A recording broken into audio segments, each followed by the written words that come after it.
Graça e paz de Deus nosso Pai e do Senhor Jesus Cristo. É com muita alegria, muita satisfação que nós, mais uma vez, estaremos apresentando uma importante mensagem para um tempo extremamente relevante como o nosso. Nós estamos falando de a mensagem do terceiro anjo.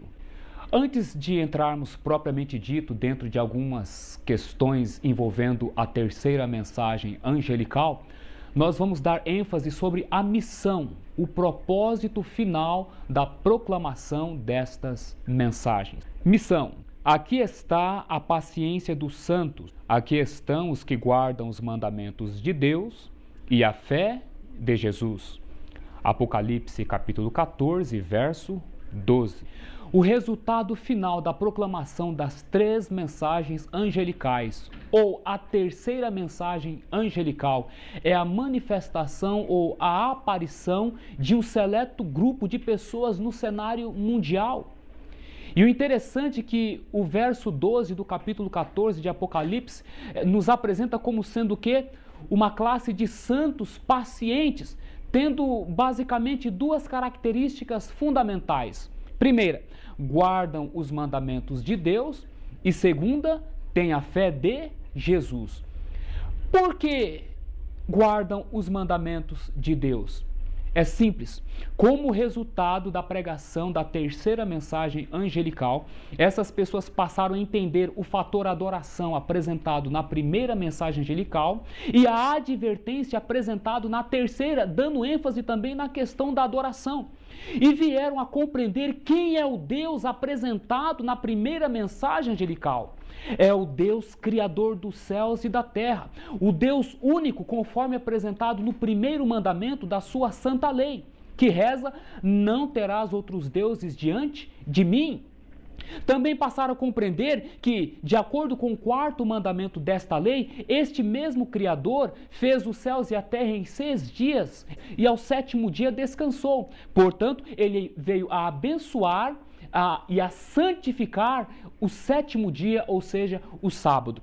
Esse grupo de pessoas, então, eles passam agora a entender que tão importante quanto santificar o verdadeiro dia do Senhor, o é importante a adorar o verdadeiro Deus. De acordo com a santa lei de Deus, este Deus é o Deus único e não o Deus trino. E de acordo com a santa lei de Deus, o verdadeiro dia de adoração é o sábado e não o domingo.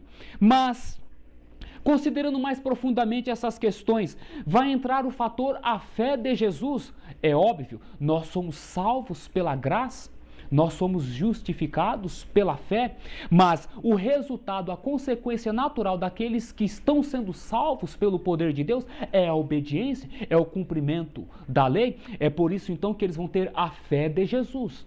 A mesma fé que sustentou Jesus ao longo de toda a sua vida, de toda a sua existência, na obediência à vontade de seu Pai, é a fé que esse grupo seleto vai desenvolver ou vai manifestar. E como resultado da presença do Espírito de Cristo nas suas vidas. É por isso então que eles agora têm a fé de Jesus. Mediante a fé de Jesus, eles passam a entender que podem guardar todos os mandamentos de Deus. E, em especial, estes dois aspectos que nós relevamos, que nós apresentamos com respeito ao primeiro mandamento da lei de Deus, apontando o Deus único, e ao quarto mandamento da lei de Deus, apontando a importância do sábado ou o 7º dia da semana. O terceiro anjo. Agora então nós, após fazermos essas breves considerações, vamos entrar a fundo nas implicações da terceira mensagem angelical, envolvendo o fator justificação pela fé. O terceiro anjo. Vi então o terceiro anjo. Disse meu anjo acompanhante: terrível é sua obra, tremenda sua missão. Ele é o anjo que deve separar o trigo do joio e selar ou atar o trigo para o celeiro celestial. Essas coisas devem absorver toda a mente, a atenção toda. Primeiros escrito, página 118. Nós temos aqui um texto do Espírito de Profecia, como os demais outros que nós vamos apresentar, dizendo que a obra do terceiro anjo é separar o trigo do joio. Ou seja, ao passo que a mensagem do terceiro anjo está sendo proclamada mundo afora, está tendo dois tipos de resposta. Uma classe está respondendo, atendendo a esta mensagem, se submetendo à mesma, e uma outra classe também está ouvindo a mensagem, só que não está dando crédito a esta. É por isso que sobre essa classe que ouve a primeira mensagem angelical, que diz: temei a Deus e dai-lhe glória, porque vinda é a hora do seu juízo, e adorai aquele que fez os céus e a terra, o mar e as fontes das águas. Essa classe que, ouvindo esta primeira mensagem, não lhe dá crédito, acaba se tornando alvo da terceira mensagem angelical, que implica numa advertência. Se alguém adora a besta e a sua imagem, enfim, vai sofrer as consequências. E o interessante é que na terceira mensagem angelical, quando a ira de Deus está para cair sobre os habitantes impenitentes que não atenderam ao apelo apresentado na primeira mensagem angelical, nós vamos perceber que o Cordeiro e os anjos saem de entre o Pai e os pecadores, e a ira de Deus cai por sobre os que têm o sinal da besta na testa ou na mão. Logo, mais uma vez, nós vemos o quê? Que o Deus apresentado na primeira mensagem angelical é um Deus distinto, singular. Trata-se de uma pessoa não como aqui tem sido apresentada a cristandade afora, porque a ira dele vai cair sobre aqueles que o quê? Que menosprezaram as advertências enviadas através dos seus mensageiros. E a questão é tão séria, é tão profunda, que tanto Cristo, aquele que é o mediador entre Deus e os homens, quanto os anjos ficam de lado enquanto que a ira de Deus está caindo. Você poderá verificar isso na sua Bíblia, no capítulo 14 do livro de Apocalipse. Então o que nós vemos? Que a missão do terceiro anjo é separar o trigo do joio. Ou seja, é classificar aqueles que vão ser salvos daqueles que infelizmente vão perecer nos seus pecados. Essa é a obra do terceiro anjo, quando então ele está levando a sua mensagem às multidões, e cada uma por si está então decidindo o seu destino eterno. O que é a mensagem do terceiro anjo? Vários me escreveram indagando se a mensagem da justificação pela fé é a mensagem do terceiro anjo. E tenho respondido: é a mensagem do terceiro anjo em verdade. Eventos Finais, página 172. Mas então agora vem uma pergunta muito importante: o que é a mensagem do terceiro anjo propriamente dita? Justificação pela fé. No movimento adventista do sétimo dia, logo nos seus primórdios, muitas pessoas escreviam para a mensageira da igreja remanescente perguntando se a mensagem do terceiro anjo é a mensagem ou era a mensagem da justificação pela fé. E como é que ela respondia? É a mensagem do terceiro anjo em verdade. Sim, porque a mensagem do Evangelho eterno, que implica as três mensagens angelicais, é uma mensagem de salvação, e a mensagem da salvação se centraliza na cruz de Jesus Cristo, na pessoa que ali foi dependurado pelos nossos pecados. O foco central da profecia, o foco central do livro bíblico de Gênesis a Apocalipse é o Cordeiro de Deus que tira o pecado do mundo. O aspecto central da terceira mensagem angélica é justificação pela fé. Através de quem nos foi enviada esta preciosa mensagem? Em sua grande misericórdia, enviou o Senhor preciosa mensagem a seu povo por intermédio dos pastores E.J. Wagner e A.T. Jones. Esta é a mensagem que Deus manda proclamar ao mundo. É a terceira mensagem angélica. Eventos Finais, página 173.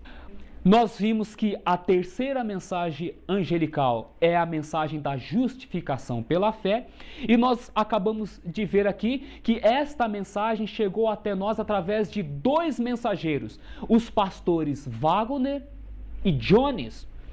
Estes homens, inspirados pelo Espírito Santo de Deus, recebem esta preciosa mensagem, conforme apresentado pela mensageira da igreja remanescente, a entrega ao povo de Deus, ao povo do advento, tanto denominacional como interdenominacional, porque a mensagem é a nível mundial.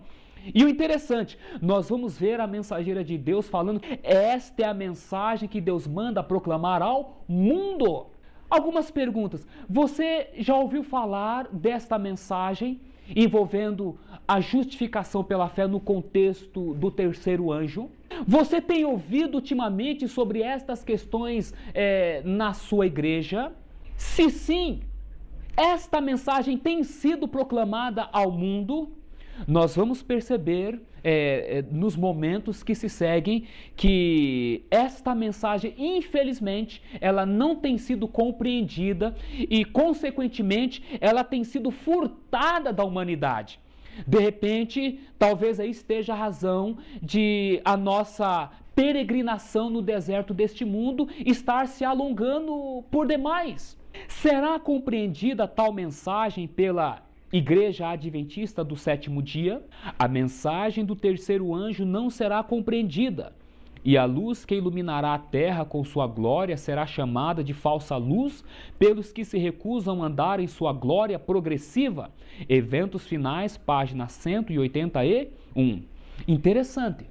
Nós temos uma declaração aqui da mensageira do Senhor dizendo que a mensagem do terceiro anjo, que tem que ver com a mensagem da justificação pela fé, não seria compreendida. Por quem? Pelo próprio povo. Nós vamos ver mais adiante que o povo que recebe esta mensagem, esta preciosa mensagem, não vai discernir a importância da mesma.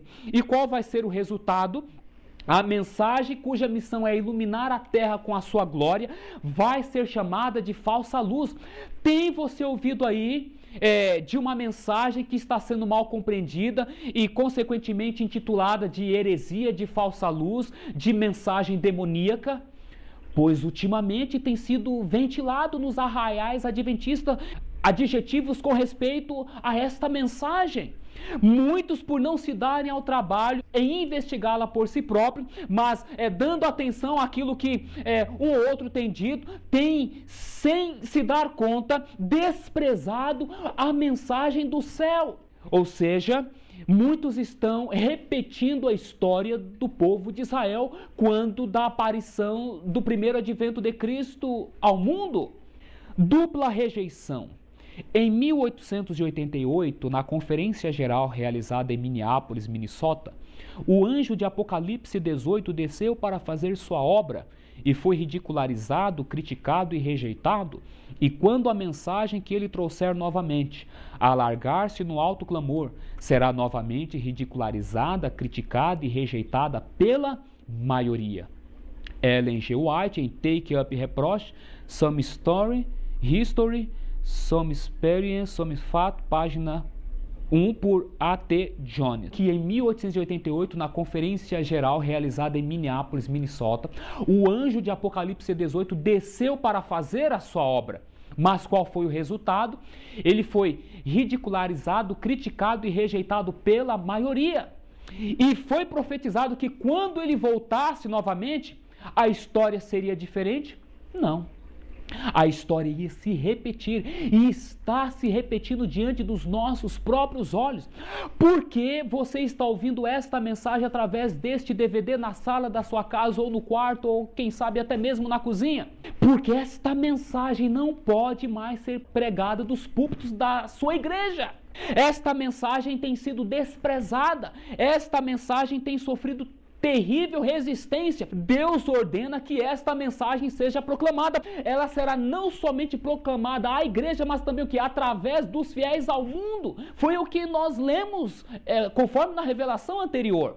Nós temos compreendido da tremenda importância desta mensagem e da responsabilidade de partilhá-la com você. Se não possível dos púlpitos das igrejas, que seja pelo menos através de um simples DVD, que esta mensagem ela vai ser chamada de falsa luz. Essa mensagem não vai ser compreendida. Essa mensagem ela vai ser ridicularizada, criticada e rejeitada pela maioria.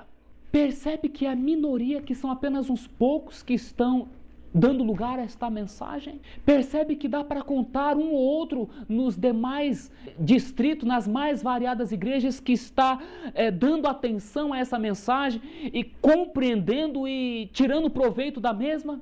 Não se espante, foi profetizado. que a maioria não ia compreender esta mensagem. Faz você parte desta maioria? Ou você vai se enquadrar na minoria, a despeito da indiferença alheia? Oxalá que você entenda esta mensagem. Por parte de quem? Então, reforçando o que nós falamos até aqui, nós agora vamos considerar mais alguns textos do Espírito de Profecia. A mensagem dada pelos irmãos Wagner e Jones é a mensagem de Deus para a igreja de Laodiceia. Carta S, página 24, do ano de 1892. Que a mensagem dada pelos pastores Wagner e Jones é uma mensagem dirigida à igreja de Laodiceia. No sentido específico, quem representa a igreja de Laodiceia nos dias atuais? A igreja adventista do sétimo dia. A minha, a tua, a nossa igreja. E esta mensagem veio de Deus para esta igreja. Não há por que não darmos ouvido, não considerarmos, não há por que fazermos vistas grossas a essa mensagem. Porque é Deus quem está enviando a mim e a você. Então, meu querido, minha amiga, meu amigo, Deus tem uma mensagem para mim, para você, uma mensagem que pode quebrar o nosso torpor laodiceano, uma mensagem que pode acabar com a nossa indiferença religiosa, uma mensagem que pode lançar por terra a nossa farsa cristã. Só que o que eu preciso admitir, eu preciso aceitar que eu estou doente espiritualmente falando, o remédio enviado por Deus vai surtir o efeito necessário. Eu preciso permitir que o meu orgulho laodiceano, a ideia de que rico sou e não tenho falta de nada, seja lançado por terra. A ideia de que eu estou abastado, de que eu não tenho falta de nada, enfim. Somente quando eu admitir a gravidade da minha situação, então eu vou estar em ponto de ser sensível à impressão do Espírito de Deus. É por isso que essa mensagem está chegando até você, meu irmão, minha irmã. E sabe, ela está tendo um preço muito alto para mim e para os nossos irmãos que estão envolvidos com a mesma. Um preço altíssimo. A nossa experiência tem sido uma experiência de severa aflição, de profunda angústia, uma experiência de probante situação. Mas até aqui nos tem ajudado o Senhor. E nós temos avançado de fé em fé na certeza de que o quê? De que estamos no caminho, à lei e ao testemunho. Se eles não falarem de acordo com esta palavra, é porque não há luz neles. Mas aqui estamos nós, exaltando a palavra de Deus e o espírito de profecia. Eis aqui a prova. Está entendendo? Sofreu resistência à luz que deve iluminar a terra com toda a sua glória, e pela ação de nossos próprios irmãos tem sido em grande medida conservada, afastada do mundo. Mensagens Escolhidas, volume 1, páginas 234 e 235. Sofreu e tem sofrido resistência à luz que deve iluminar a terra com a sua glória, a glória do anjo de Apocalipse 18. Muitos adventistas do sétimo dia, que se dizem o povo da profecia, não sabem que o anjo de Apocalipse 18 já desceu em 1888. A fim de se unir aos 3 anjos, dando força, poder, a mensagem fosse levada com triunfo. O terceiro anjo está apresentando a importância dos mandamentos de Deus, as reivindicações da santa lei do Altíssimo. Mas de que me adianta compreender os reclamos da lei de Deus se eu não tenho poder para cumpri-la? Eu vou cair no estado hipócrita que muitos de nós estamos vivendo. Não à toa muitos têm proclamado, inclusive teólogos, pastores e professores, nós não podemos cumprir a lei, nós não podemos guardar os mandamentos de Deus. Ora, de que me adianta crer na vigência dos mandamentos de Deus se eu não posso cumprir? É por isso que vem o quê? O quarto anjo de Apocalipse 18, nos concedendo poder. Não está trazendo uma nova mensagem, mas força, reforço, para que eu entenda que pela justiça de Cristo, pela fé de Jesus, eu posso guardar os seus mandamentos. Não à toa, o resultado final das 3 mensagens angelicais, ajudadas pelo poder do quarto anjo, será a manifestação de um grupo de pessoas, os que guardam os mandamentos mandamentos de Deus de fato e em verdade, não em teoria, e tem a fé de Jesus, uma experiência viva nas coisas de Deus. Gente, somos o povo da profecia. Não cansamos de dizer de que somos um movimento profético, nascido num tempo profético, contendo uma mensagem profética. Agora, estamos nos limites destas especificações ou estamos debandando para a apostasia? Eis a questão. A olho nu, o que se depara diante dos nossos olhos, no que tange aos procedimentos presentes do povo que professa ser o povo da profecia, é resistência à luz que deve iluminar a terra com a sua glória, colocar os seus esforços, a sua ação no sentido de impedir que esta mensagem beneficie os demais queridos e, consequentemente, todo o mundo. Mas é profético. Apesar da oposição, apesar da resistência, apesar das dificuldades, ela vai iluminar a terra com a sua glória. É profecia. Não adianta. O fato é, de que lado você vai estar?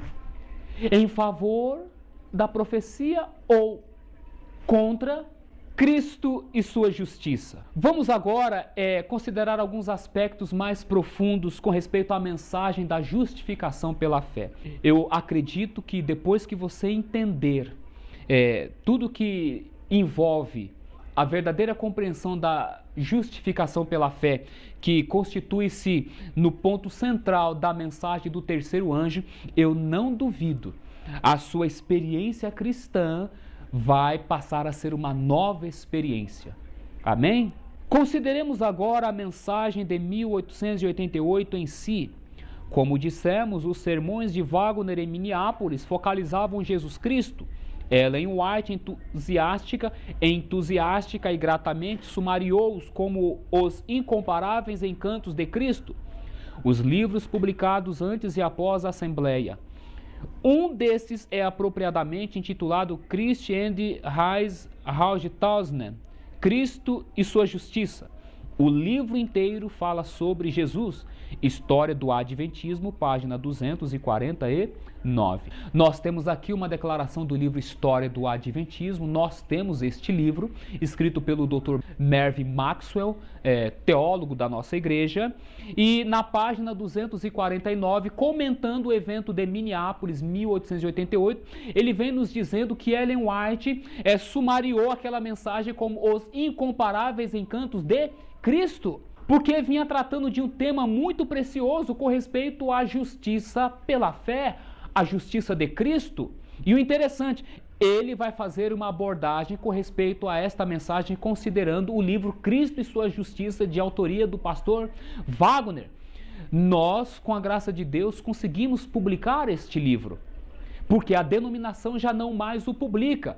Mais à frente vocês vão entender por que a igreja não publica este livro que contém uma preciosa mensagem para a própria igreja. Conforme nós já dissemos anteriormente, a mensagem de Deus para a igreja de Laodiceia. O livro está apresentado num livro publicado pela própria igreja, no livro História do Adventismo. O livro é o Cristo e sua justiça. Mas cadê este livro? Por longa data eu questionava com respeito a este livro, mas as respostas que eu sempre tinha eram respostas evasivas. O livro contém uma preciosa mensagem. Queres tu saber que preciosa mensagem é esta? Queres tu ouvir algumas das declarações contidas neste livro? O âmago da mensagem. Deus não nos perdoa enquanto nos deixa da mesma maneira como éramos antes. Deus não fornece uma capa para o pecado, mas elimina o pecado. O perdão do pecado é algo mais do que mera forma, algo mais do que um mero registro nos livros celestiais. O perdão dos pecados é uma realidade, é algo tangível, algo que afeta vitalmente o indivíduo. Pastor Wagner, História do Adventismo, página 250, e Cristo e sua justiça, página 33. Que interessante! O Evangelho de Jesus Cristo vem nos apresentando que Deus não nos perdoa enquanto nos deixa da mesma maneira como éramos antes. Ou seja, Deus não fornece uma capa para o pecado.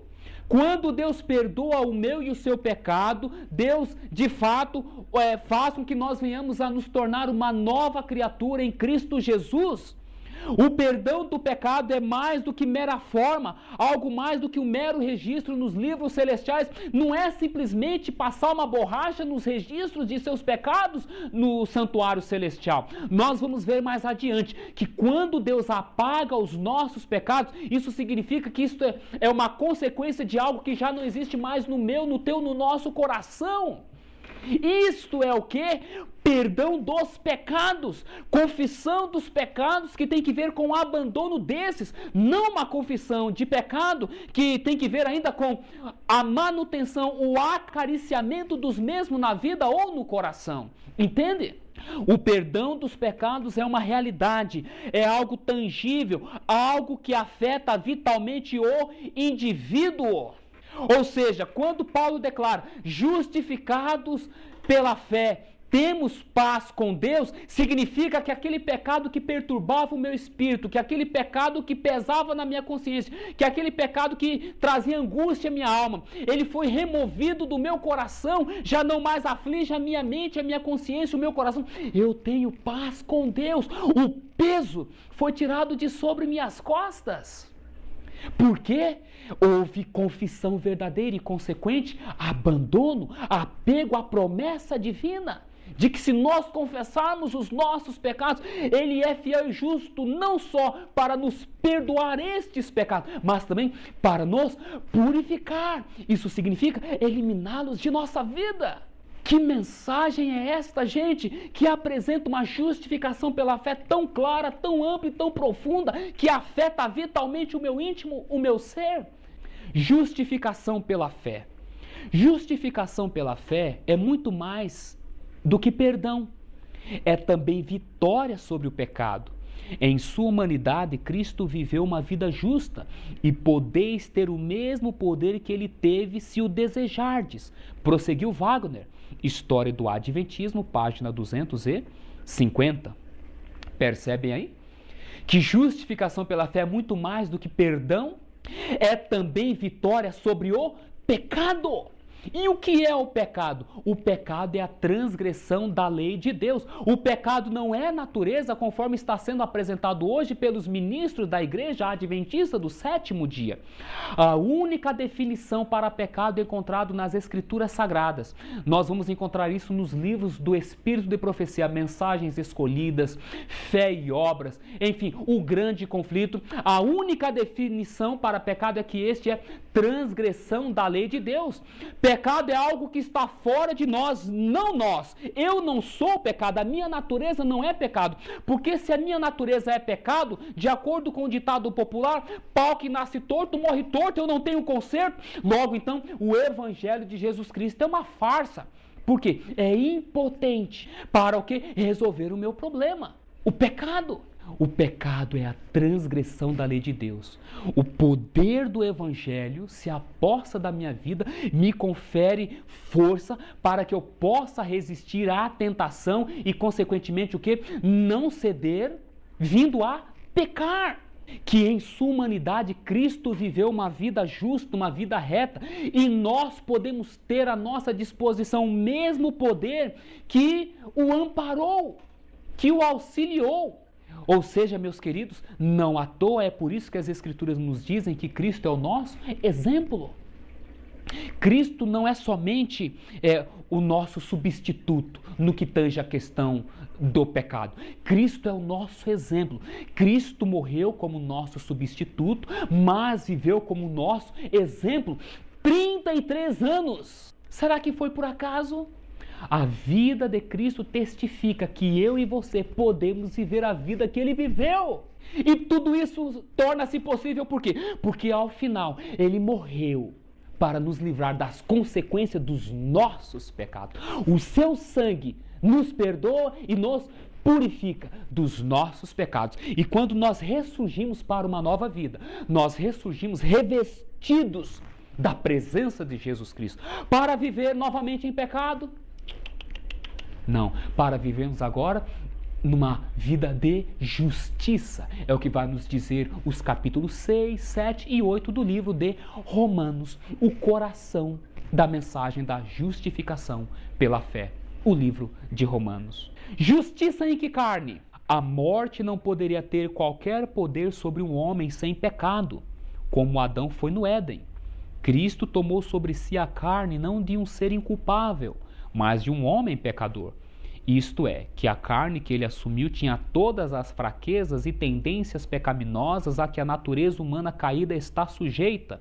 É demonstrado pela declaração de que ele foi feito da semente de Davi, segundo a carne. Davi tinha todas as paixões da natureza humana. Pastor Wagner, livro Cristo e Sua Justiça, página 8. Interessante, uma tremenda polêmica que tem sacudido os arraiais adventistas por todo o Brasil e todo o mundo. Em que carne Cristo veio? Com a carne de Adão antes da queda ou depois da queda? Bom, já em 1888, a preciosa mensagem que Deus enviou à sua igreja, a igreja de Laodiceia, através dos pastores Wagner e Jones, Wagner vem declarando no seu livro, que não é mais publicado pela igreja, que Cristo veio o quê? Na carne de Adão depois da queda. Cristo não poderia ter vindo na carne de Adão antes da queda, porque o quê? Adão antes da queda não pode morrer. Cristo, para morrer, tinha que assumir uma carne depois da queda. Adão só morre porque o quê? Ele peca. Agora, se adotarmos a ideia, a nova teologia de que Cristo veio com a carne de Adão antes da queda, nós estamos dizendo que Cristo pecou porque ele morreu. Olha os absurdos, as contradições em que nós vamos começar a adentrar. Só que nós vamos deixar esses comentários para uma outra palestra neste mesmo DVD. Nós estamos, no primeiro momento, dando ênfase na mensagem da justificação pela fé. Estamos apenas dando uma certa consideração com respeito a estas questões. Que Cristo tomou sobre si a carne não de um ser inculpável, mas de um homem pecador. A carne que ele assume tem todas as fraquezas e tendências pecaminosas a que a natureza humana está sujeita. É o que está nos dizendo o pastor Wagner. E com base o quê? Naquilo que está declarado no livro de Salmos. Ele foi feito da semente de Davi segundo a carne. E ora, Davi na carne tinha todas as paixões da humanidade.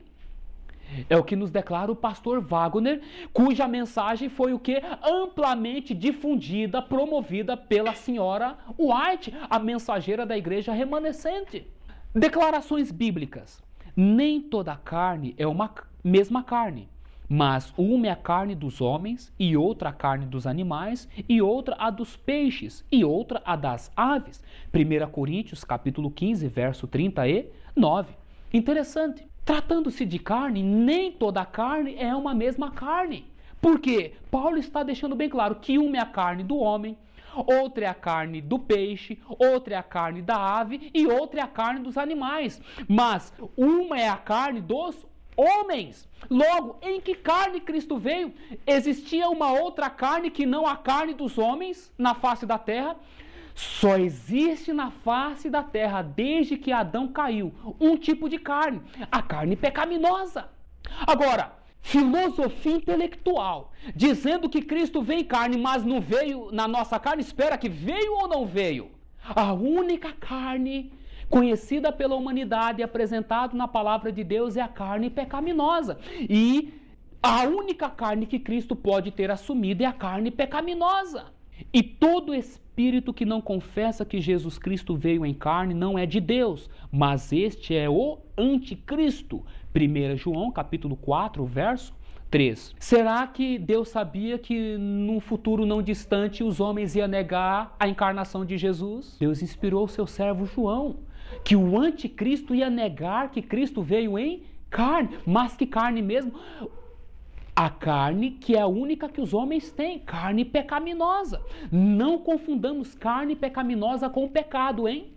Não tem nada a ver uma coisa com a outra. Pecado é transgressão da lei. Carne pecaminosa é a condição de fraqueza a que os seres humanos estão sujeitos. Não deixa aí os filósofos intelectuais, conforme apresentado no livro Mensagens Escolhidas, volume 1, páginas 204 e 205, não permita que os filósofos intelectuais confundam sua mente. Carne pecaminosa é uma coisa, pecado é outra. É o anticristo esse mesmo que nega o Pai e o Filho. 1 João capítulo 2, verso 22. Deus revelou ao seu servo João e a mensagem de João chega até nós nos últimos dias. O anticristo é negar que Cristo veio em carne. Qual é a obra do anticristo? Negar o Pai e o Filho. Agora aqui envolve a questão relacionada à trindade. Não é verdade? Outra crença repudiada pelos fundadores do Adventismo do sétimo dia. Eles sempre creram no que a Bíblia ensina sobre o Pai, o Filho e o Espírito Santo, mas crer que constituem-se em três deuses numa trindade, nunca creram. E olha que nós estamos falando de doutrina oficial, declaração fundamental de fé dos adventistas do sétimo dia, datada de 1894. A primeira declaração de fé dos adventistas do sétimo dia tratava da questão da divindade, apresentando a Deus como Deus único, conforme apresentado na primeira mensagem angelical que nós falamos aqui a princípio. E isso de acordo com Salmos capítulo 139, ali está apresentando Jeová, o Deus único. E a segunda declaração de fé fundamental dos adventistas do sétimo dia tratava exatamente de Jesus Cristo, Filho de Deus, como que tendo vindo na natureza de Abraão, depois da queda. Ou seja, a humanidade caída de Cristo, assumindo uma carne pecaminosa, vencendo nessa, abrindo o caminho para que nós, mediante o seu poder e a sua graça, viéssemos também vencer as doutrinas, os pilares, as colunas fundamentais dos adventistas do sétimo dia estavam firmemente estabelecidos, tanto é que nos livros do Espírito de Profecia, e agora em 1888, quando os pastores Wagner e Jones se levantam na Assembleia de Minneapolis, Minnesota, em 1888, e recebem essa preciosa mensagem, Deus vai estar ratificando que a igreja estava o quê? No caminho, no trilho certo. Mas o que será que aconteceu?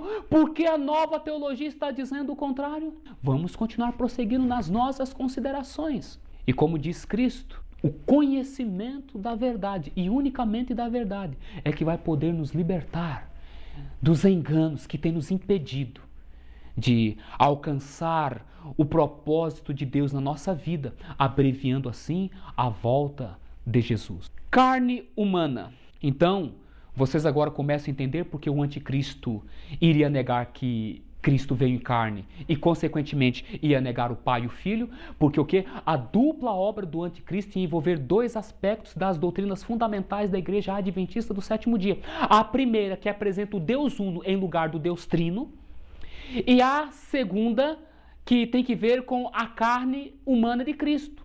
A doutrina da igreja diz que Cristo veio em carne pecaminosa, mas agora veio o anticristo e diz o quê? Não, Cristo não veio em carne. Percebe, gente, como a coisa se encaixa perfeitamente? Torno a repetir. Como os pioneiros, o remanescente vai continuar crendo no Pai, no Filho e no Espírito Santo. Mas que o Espírito Santo seja um terceiro Deus e que deve ser adorado, como eu sempre digo, lamento, não existe base bíblica para isso. O próprio livro A Trindade, publicado pela CPB, reconhece que não existe base bíblica escriturística para se adorar o Espírito Santo, ou para se adorar a Deus numa trindade. O Espírito de Profecia vai nos dizer que unicamente Pai e Filho devem ser exaltados. Meditações Matinais, Filhos e Filhas de Deus, página 58. Unicamente Pai e Filho. Quantas pessoas nós temos aí? Apenas duas? O que então a terceira está fazendo na nova teologia da igreja? Percebem? A questão é séria. Carne humana. Sua humanidade apenas velava sua divina natureza, pela qual ele estava inseparavelmente ligado ao Deus invisível, e que era mais do que capaz de resistir com êxito às fraquezas da carne. Havia em toda a sua vida uma luta. A carne, movida pelo inimigo de toda justiça, tenderia ao pecado. Contudo, sua divina natureza nunca, por um momento, acolheu um desejo maligno, nem o seu divino poder jamais hesitou. Pastor Wagner, Cristo e sua justiça, página 8. A divindade de Cristo foi oculta num manto de humanidade. Cremos na divindade de Jesus Cristo, porque Ele é substância de substância e natureza de natureza. A Bíblia ensina que Cristo foi gerado pelo Pai. Provérbios capítulo 8, Provérbios capítulo 30, João capítulo 1, 1 de João capítulo 5, que Cristo é divino. Aceitamos a divindade de Cristo. Agora, dizer que o Espírito Santo tem a mesma natureza que o Pai e o Filho e a mesma substância, lamentamos. O Espírito de profecia vai deixar bem claro que a natureza do Espírito Santo é um mistério. É por isso que os pioneiros não criam na Trindade. Eles criam que o Espírito Santo é o que? É o poder de Deus. O Espírito Santo tem a missão de nos convencer do pecado, da justiça e do juízo e por aí afora, enfim, exatamente conforme a Bíblia ensina. Agora, que seja um terceiro Deus e deve ser adorado, que a divindade de Cristo foi velada pela sua humanidade e na sua humanidade Ele teve que resistir às fraquezas da carne. A carne pecaminosa, com tendências, propensões, inclinações, tendia para as tentações de Satanás, mas Cristo as resistia com o poder de Deus. E nunca, nem em pensamento, Ele cedeu o quê? A uma sugestão sequer do inimigo. Ou seja, o seu poder jamais vacilou, jamais hesitou. Foi por isso que o quê? A Bíblia vai dizer que Cristo condenou nesta carne o pecado. Porque a carne tendente ao pecado, nessa carne Cristo resistindo ao pecado nunca cedeu. Quando na cruz do Calvário Ele vai dizer está consumado, Ele então o quê? Obtém vitória sobre o pecado. Ou seja, o poder fortalecendo a fraqueza da carne veio a vencer o poder de Satanás, que Cristo triunfa sobre o maligno e sobre o pecado. Nos dando agora o quê? Esperança de salvação, mostrando que assim como Ele venceu, eu e você, mediante a graça e o poder divino, podemos vir vencer da mesma forma. Eis aqui os triunfos que Cristo conquistou na cruz do Calvário. Ou seja, Ele venceu, mostrando que nós também podemos vencer. Estudos Bíblicos 1915. Em sua humanidade, Cristo participou de nossa natureza pecaminosa caída. Senão, não seria então em tudo semelhante aos irmãos. Não seria como nós em tudo tentado. Não venceria como temos de vencer. E não seria, portanto, o completo e perfeito Salvador que o homem necessita e deve ter para ser salvo. A ideia de que Cristo nasceu de uma mãe imaculada ou isenta de pecado, sem herdar tendências para pecar, e por isso não pecou, põe-no à parte do domínio de um mundo caído e do próprio lugar onde é necessário o auxílio. Nós temos aqui o livro Estudos Bíblicos, Doutrinas Fundamentais das Escrituras Sagradas, publicado pela Igreja Adventista do Sétimo Dia no ano de 1915, na sua primeira edição. Aqui uma declaração revelando qual era a fé dos nossos fundadores deste movimento. E vem deixando bem claro que em sua humanidade Cristo participou de nossa natureza pecaminosa caída. Isso significa então que Ele assumiu a natureza de Adão depois da queda, porque Adão vai ser caído depois da queda e não antes da queda. E vem dizendo que se não fosse assim, Ele não poderia ser em tudo semelhante aos irmãos, ser tentado como nós somos tentados. É claro, para Cristo ser tentado como eu sou tentado, Ele tinha que vir na mesma natureza em que eu vivo. Então vem aqui nos dizendo que somente desta forma Ele poderia ser o completo e perfeito Salvador. Agora, a ideia de que Cristo nasceu de uma mãe imaculada ou isenta de pecado, sem herdar tendências para pecar e por isso não pecou, conforme a própria declaração diz, põe-no à parte do domínio de um mundo caído, ou seja, coloca fora do alcance em que possa vir a nos auxiliar. Essa ideia é doutrina católica estabelecida no século IV, no momento da apostasia na cristandade, de acordo com o cavalo vermelho e amarelo do livro de Apocalipse. É conceito católico, a natureza não caída de Cristo atrelado à Imaculada Conceição. A igreja tinha a compreensão correta da doutrina porque ela havia se desvinculado de Babilônia e suas filhas, mas agora, ultimamente, parece que esse vínculo está voltando a ser reatado porque a mesma teologia está começando a ser apresentada. O remanescente vai continuar o quê? Preservando os marcos antigos. E graças a Deus por isso, porque de acordo com a Bíblia, se Deus não tivesse nos deixado o remanescente, nós seríamos Como que hoje estaremos em que situação? Como Sodoma e Gomorra, em tremenda corrupção. De sua parte humana, Cristo herdou exatamente o que herda todo filho de Adão, uma natureza pecaminosa. Do lado divino, desde a própria concepção, foi gerado e nascido do Espírito. E tudo isso foi feito para colocar a humanidade num plano vantajoso e demonstrar que, da mesma maneira, todo que é nascido do Espírito pode obter idênticas vitórias sobre o pecado, mesmo em sua pecaminosa carne. Assim, cada um tem de vencer como Cristo venceu.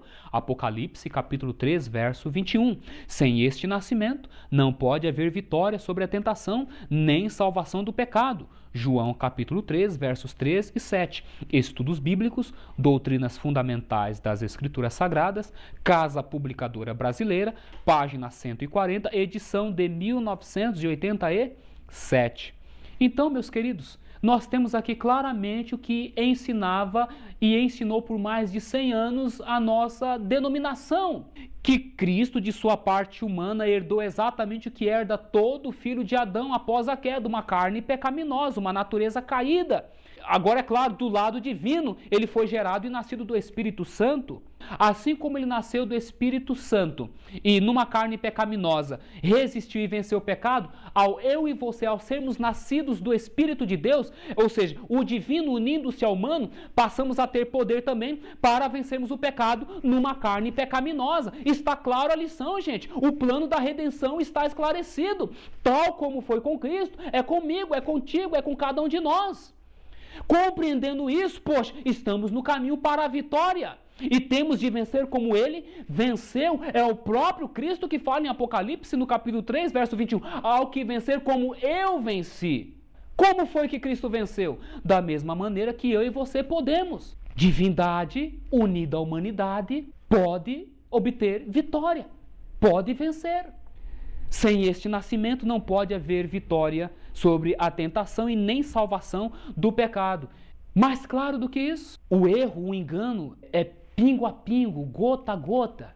E quando a pessoa menos se dá conta, o copo mental já está cheio. E para esvaziar dá trabalho.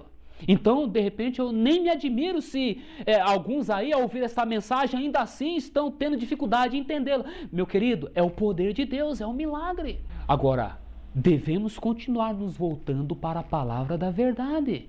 Porque Deus não vai deixar nenhuma alma sincera no engano. Amém? Está no livro O Grande Conflito. Toda alma verdadeiramente sincera virá à luz, ao conhecimento da verdade. Oxalá que você seja esta alma sincera. Amém? Acordos ecumênicos. Vamos então agora mostrar por que a teologia de hoje diverge, contraria da doutrina da igreja quando nos dias primitivos. Uma segunda tentativa importante de limpar as publicações adventistas para fazer a denominação parecer mais ortodoxa tinha que ver com a natureza humana de Cristo. Um caso típico é o do livro Bible Reads for Home the Sick. Entre 1915 e 1949, toda a edição dessa obra continha duas declarações explícitas sobre a natureza pecaminosa de Cristo, um ponto de vista que outros cristãos geralmente repugnavam. Esse livro adventista, amplamente difundido, não somente afirmava que Cristo havia encarnado em carne pecaminosa, mas declarava que ele tinha natureza caída pecaminosa e nascera com tendências para pecar. Edição de 1915, página 174, Em Busca de Identidade, página 159. Nós temos aqui um livro da Casa Publicadora Brasileira, escrito pelo Dr. George Knight, um teólogo da Andrews, e ele vem então dizendo aqui, houve limpeza nos livros da igreja. Ele está falando aqui de uma segunda tentativa importante de limpar as publicações adventistas para fazer a denominação parecer mais ortodoxa, parecer mais semelhante às demais denominações, não ter mais o estigma de seita. Por que uma segunda tentativa? Porque houve uma primeira. E a primeira tentativa envolveu o quê? Limpar dos livros adventistas, das revistas da igreja, das lições da escola sabatina, dos inários da igreja, a doutrina antitrinitariana. A igreja não cria na Trindade. A primeira tentativa foi fazer uma limpeza, especialmente no livro Revelações de Apocalipse, do Apocalipse de Uri Smith, onde ali Uri Smith vem deixando bem claro, Cristo foi gerado algum tempo na eternidade por Deus o Pai, onde vem deixando bem claro que Cristo não possui uma coeternidade de existência pretérita com o Pai, onde vem deixando bem claro que a crença é comum no meio adventista antitrinitariano, mostrando que somente Pai e Filho devem ser adorados. Então, na década de 40 e 50, os pastores, percebendo que os pioneiros haviam morrido, que Ellen White já descansava fazia décadas, vão começar agora o quê? A fazer limpeza nas publicações adventistas. Para fazer o quê com a igreja? Para parecer mais aceitável diante da sociedade cristã. A igreja era tida como seita. Continua dizendo aqui que a questão envolvendo a segunda tentativa para limpar as publicações adventistas tinha que ver com o quê? A natureza humana de Cristo, a segunda doutrina fundamental da igreja. A primeira tentativa tinha que ver com a primeira doutrina fundamental e a segunda tentativa tinha que ver com o quê? Com a natureza humana de Cristo. Vocês percebem, gente, por que o anticristo nega o Pai e o Filho? Porque eles negam tanto ao Deus único quanto ao Cristo encarnado. Percebe as implicações da obra do anticristo? Percebe porque o anticristo, inspirado pelo dragão, vai perseguir o remanescente da igreja, os restantes fiéis que vão estar sustentando os marcos antigos da igreja de Deus na terra nesses últimos dias? Eis a questão. Aqui vem nos dizendo que o quê? Que era um ponto de vista que os outros cristãos geralmente repugnavam. Ora, sinto muito se os outros cristãos aceitam a verdade ou não, o fato é que está escrito. Agora, o ministério adventista acha que tem que mudar a doutrina, é visto com repugnância pelos demais outros líderes?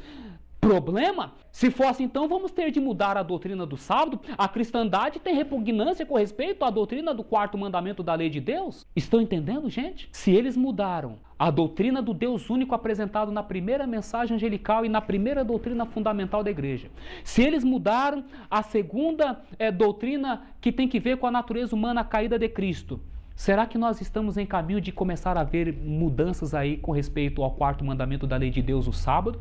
Ou será por acaso que esses vários encontros que estão havendo no domingo aí, reuniões, evangelismo, o sábado não tem mais importância no contexto da missão da igreja? Não sei, eu só sei que as coisas estão acontecendo. Aqui vem então dizendo, esse livro adventista amplamente difundido não somente afirmava que Cristo havia encarnado em carne pecaminosa, mas declarava que ele tinha natureza caída, pecaminosa e nascera com tendências para pecar. Está aqui, ó.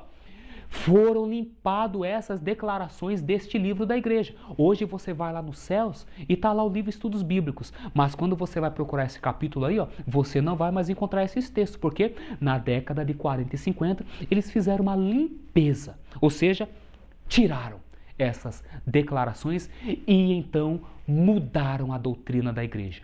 Aqueles que insistem em ficar apoiando os marcos antigos, eles começam agora a perseguir e se insistirem em perseverar nessa crença, manter sua fidelidade, o resultado é exclusão, simplesmente exclusão.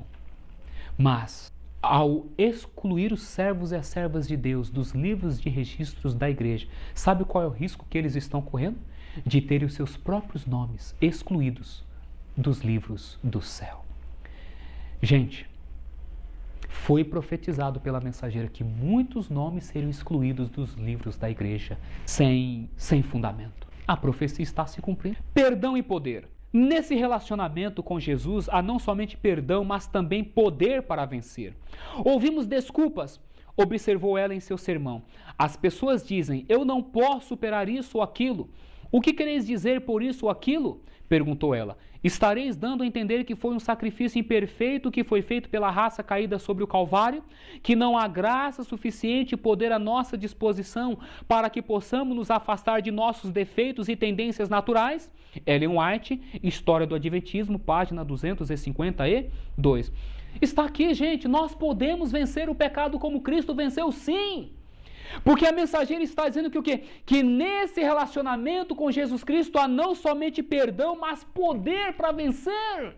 Muitas pessoas diziam para a senhora White, olha, eu não consigo. E ela falou, mas que desculpa é essa? Você está dizendo que o sacrifício de Jesus foi imperfeito, que ele não pode te alcançar no poço que você está afundado? Não digas isso, alma tremente.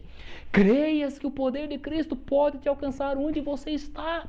Creias que Cristo pode fazer de ti de fato uma nova criatura, a tal ponto de você o quê? Estar apto a andar em associação com os anjos no céu. É o que está aqui. Há graça suficiente e poder à nossa disposição para que possamos nos afastar de nossos defeitos e tendências naturais, porque Cristo os conquistou na sua carne, em carne humana, mesma que a minha e a sua, estará dizendo, e nós, pela sua presença no nosso interior, podemos conquistá-los também. Gente, isso é uma mensagem maravilhosa, isso de fato é uma boa nova. Eu preciso desta mensagem, o mundo precisa ser iluminado com a glória desta mensagem, gente, porque as pessoas estão morrendo por falta de uma mensagem que lhes mostre que elas podem vencer, sim. Há um homem que veio a este mundo, tornou-se um de nós e mostrou que nós o podemos. Esta mensagem tem poder ou não tem? Essa mensagem está mexendo com você ou não está? É claro, é consequente, é natural, é o poder de Deus. Essas mensagens frias, vazias e destituídas do eficaz poder de Deus que continuamente nós temos recebido aí, não pode fazer nenhum efeito mesmo. Daí a razão do nosso estado laodiceano até hoje. O remédio é um remédio espúrio, adulterado. Como vai resolver a nossa enfermidade espiritual? Não pode.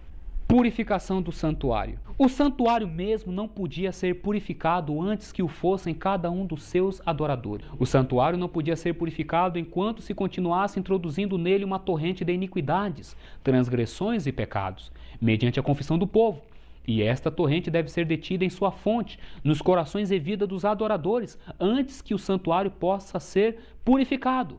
Pastor Jones, O Caminho Consagrado à Perfeição, página 26. Vamos entender uma coisa muito importante aqui. Existe uma íntima relação entre a mensagem da justificação pela fé, a humanidade de Cristo e o santuário celestial.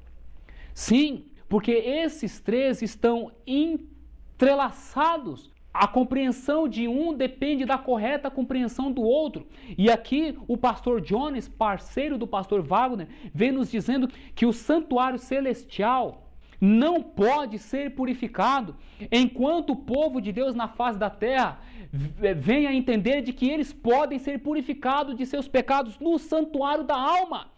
Quando nós cessarmos de transgredir a lei de Deus, quando nós cessarmos de ceder às tentações de Satanás, nós então o quê? Vamos cessar de confessar pecados. Consequentemente, o nosso anjo relator vai parar de registrar a confissão desses pecados. Isso significa que no santuário celestial vai parar ou vai diminuir uma corrente de pecados que, se tivesse lugar, estaria o quê? Inundando ou provocando imundícia do santuário celeste. Muitos vão achar isso besteira, muitos vão achar isso falácia judaica, mas é um fato, é uma realidade. Para o santuário celestial ser purificado, nós precisamos ter os próprios santuários de nossa alma purificada deste pecado pelo sangue de Jesus Cristo. Não à toa, a Bíblia diz que o nosso corpo é o templo do Espírito Santo, o santuário de Deus. É por isso que enquanto nós continuarmos capengando nos nossos pecados, pecados conhecidos, pecados conscientes, enquanto nós continuarmos acariciando pecados que, embora tendo sido confessados, não foram abandonados, nós vamos continuar comunicando torrente de iniquidade ao santuário celestial. E sabe quando é que Cristo vai parar, ou quando é que Cristo vai conseguir terminar a sua obra de purificação do santuário celestial? Nunca. Por isso que Cristo ainda não voltou, porque Laodiceia não tem compreendido qual o seu papel em cooperação com Cristo no santuário celestial. Não à toa, Deus nos envia uma preciosa mensagem através dos pastores Wagner e Jones.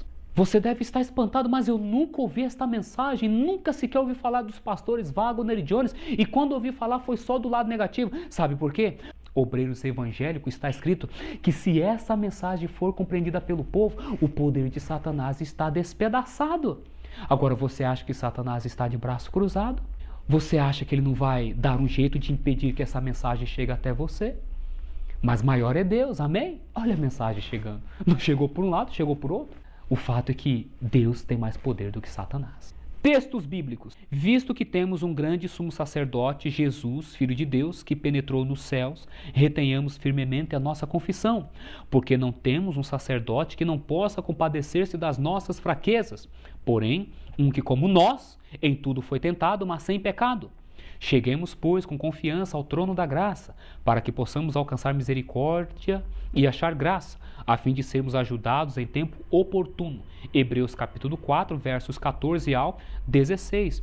Nós temos então que embasamento bíblico para as sustentações das crenças dos pioneiros, os adventistas históricos. Cristo é um grande sumo sacerdote, Filho de Deus, que assentou-se à destra da majestade de Deus, o Pai, o Todo-Poderoso.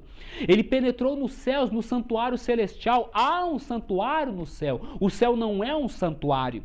E aqui vem nos dizendo que o quê? Nós não temos um sumo sacerdote que não possa compadecer-se das nossas fraquezas.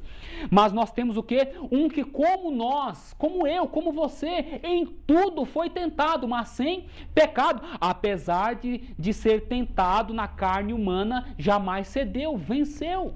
Por isso que é nosso exemplo. Nós podemos chegar com confiança ao trono da graça, na certeza de que vamos ser o quê? Compreendidos, porque nós temos um amigo familiar, um irmão próximo, alguém não distante, alguém que foi tocado pelos nossos sentimentos, alguém que entende a minha luta, a minha dor, agonia, alguém que pode interceder por mim. É esse Salvador que você tem, meu amigo, minha amiga, meu irmão e minha irmã. Qual é a tua luta, a tua dificuldade? Ele, por experiência, conhece e pode te ajudar.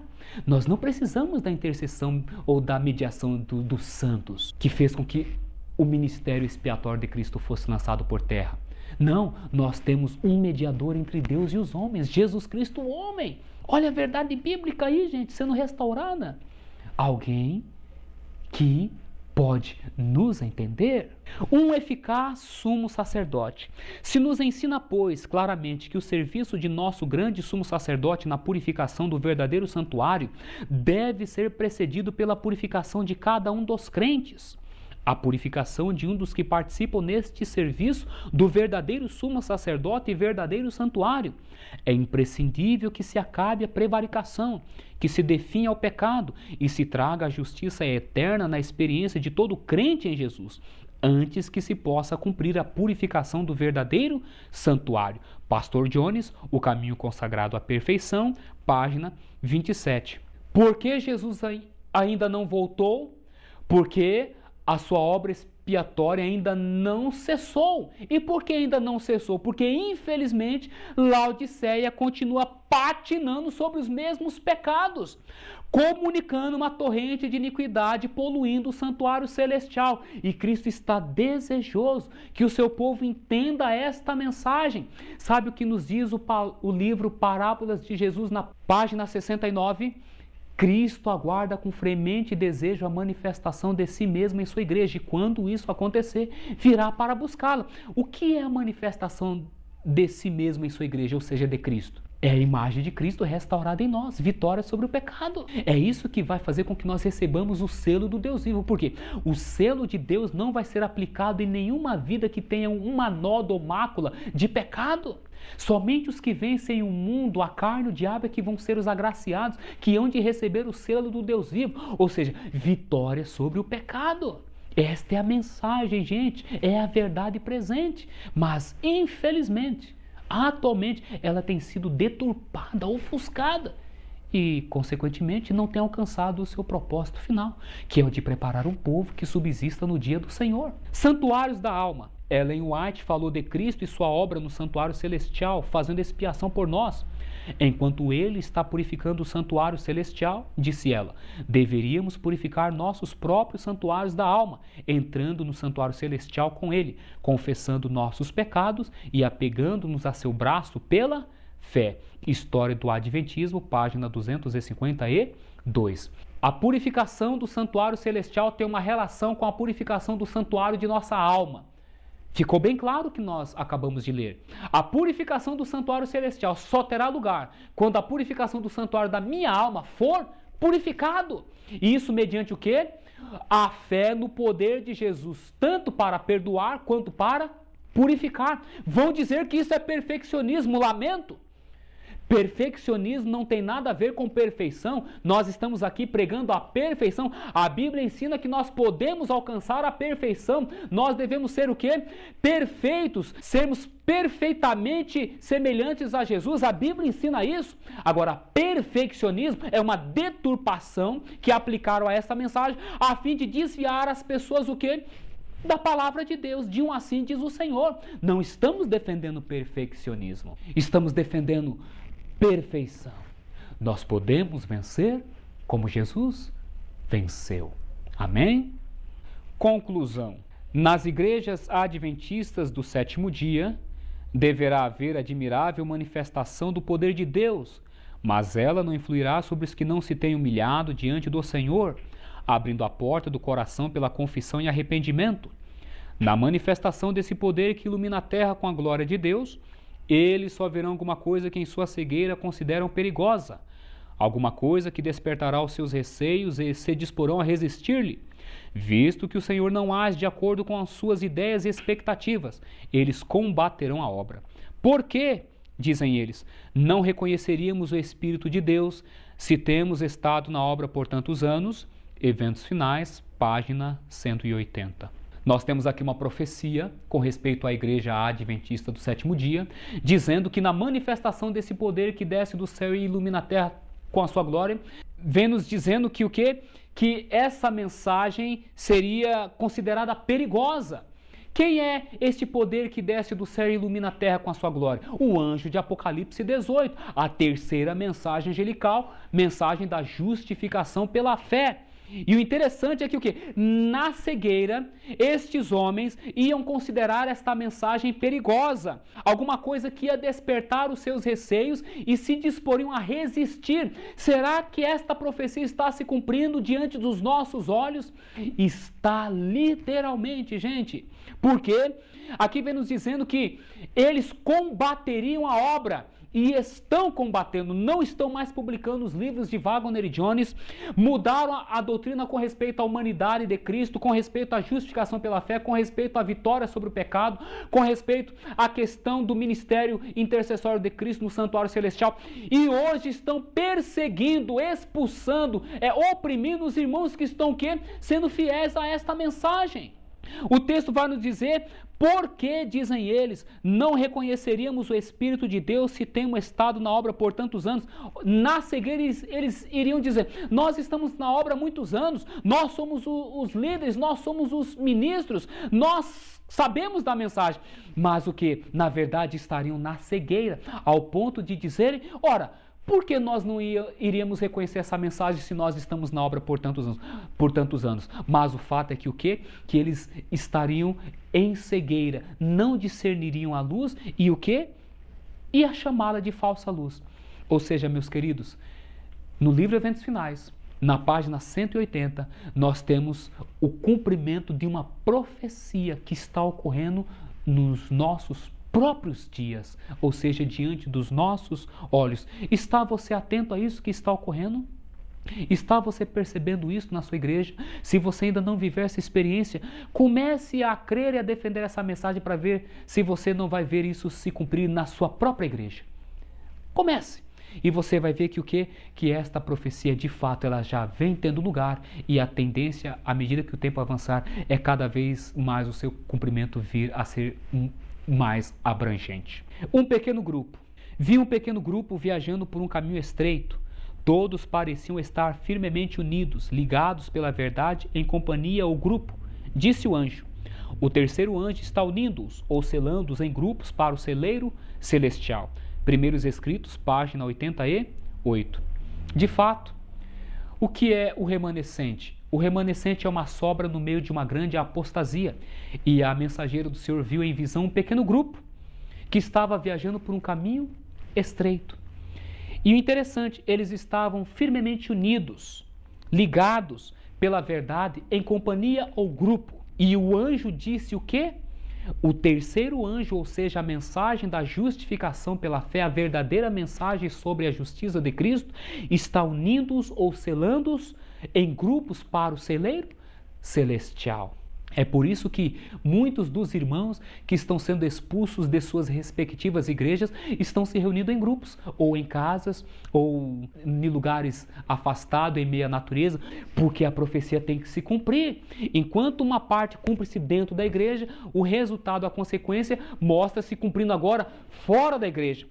O terceiro anjo está unindo-os em grupos, ou o terceiro anjo está unindo ou selando-os em grupos. Por isso que a mensagem com respeito aos pequenos grupos já estão tendo lugar no nosso meio, porque muitos grupos estão surgindo como resultado da compreensão da verdadeira mensagem com respeito à justificação pela fé, constituindo-se na verdade presente, sustentada pelos pioneiros e agora então sendo mantida pelo remanescente fiel. A estabelecida fé viu um grupo que permanecia bem guardado e firme, não dando atenção aos que faziam vacilar a estabelecida fé da comunidade. Deus olhava para eles com aprovação. Foram-me mostrados 3 degraus. A primeira, a segunda e a terceira mensagens angélicas. Disse meu anjo assistente: ai de quem mover um bloco ou mexer num alfinete dessas mensagens. Primeiros Escritos, página 258.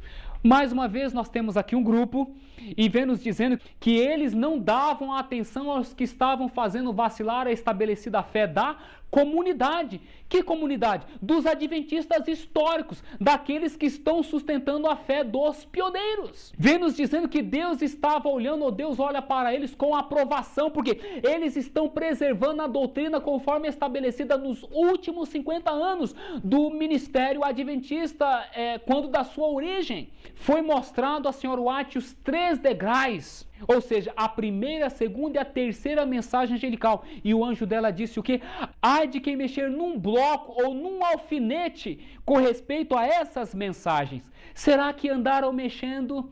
Infelizmente, meus queridos, andaram mexendo. Vocês vão ver no livro Em Busca de Identidade e no livro A Trindade, no livro Questões sobre Doutrina, ambos publicados pela Casa Publicadora Brasileira, tendo a nova declaração de fé votada oficialmente em Dallas, Texas, no ano de 1980, contrariando a primeira declaração de fé do ano de 1894, votada em Battle Creek, que mexeram no alfinete, que mexeram no bloco. E sabe, eu lamento por aqueles que acabaram torcendo a verdade presente. Sabe por quê?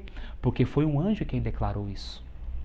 E se o anjo declarou isso, ele agiu como porta-voz de Deus em Cristo Jesus. Mas existe um grupo de pessoas que não está dando atenção àqueles que estão fazendo vacilar a estabelecida fé da comunidade. Com muita luta, com muita dificuldade, com muita persistência, mas eles estão preservando a fé pura, conforme nos legada pelos pais. Amém? Nada a recear, a menos que nada temos a recear quanto ao futuro, a menos que esqueçamos a maneira em que o Senhor nos tem guiado e os ensinos que nos ministrou no passado. Mensagens Escolhidas, volume 3, página 172. Chegando então às nossas considerações finais, a mensageira do Senhor vai nos dizer que o movimento adventista do 7º dia não precisa temer nada com respeito ao futuro, a menos que 2 coisas: esqueçamos a maneira que o Senhor nos guiou no passado e os ensinos que nos ministrou. Então, meu amigo, minha amiga, meu irmão, minha irmã, eu quero te dizer o seguinte: a terceira mensagem angelical é uma mensagem que deve ser proclamada pelo povo adventista do 7º dia, em sua pureza. Isto significa que, infelizmente, hoje, a mensagem que nós estamos proclamando como um povo é uma mensagem que não é a verdadeira, pois que na primeira mensagem angelical estamos pregando um Deus trino ao invés de um Deus único.